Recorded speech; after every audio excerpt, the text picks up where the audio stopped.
જતા ખદ્દર ગજલી જે જંગલી ગધેડા છે, લુપ્ત થતી જતી પ્રજાતિ છે, એને બચાવવા જતા એના મર્ડર થાય.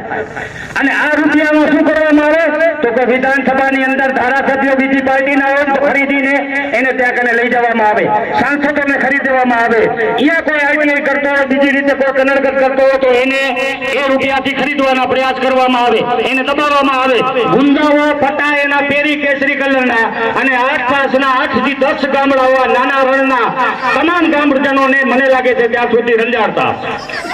પણ હવે જીવવાની જરૂર નથી, ડરવાની જરૂર નથી. 2027 ની અંદર આમ આદમી પાર્ટીની જેવી સરકાર આવી એટલે તમામની ફાઇલો અમારી પાસે પડી છે અને તમામ ફાઇલો ખોલવામાં આવશે.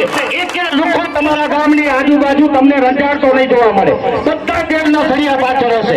એક પણ વ્યક્તિ, એક પણ લુખો આજે તમારા અહીંયા રામના મંદિર પાસેથી અને રામની સાક્ષીએ, મોટા પીરની સાક્ષીએ કહું છું, 2027 ની અંદર આમ આદમી પાર્ટીની સરકાર બને એટલા લુખાઓ અને ગુંડાઓ જે છે એ જેલના સળિયા પાછળ હશે.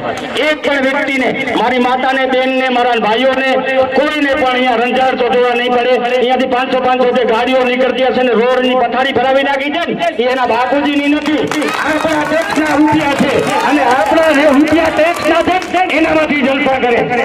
આ નમક જે વાપરે છે એ નમકના રૂપિયા દેવામાં આવે તો આ ગામડાઓની હાલત અત્યારે સાહેબ નરિયાવાડી ન હોય, તમારા છતવાળા મકાનો હોય, તમારા બાળકો ઇંગ્લિશ સ્કૂલમાં મીડિયમમાં ભણતા હોય.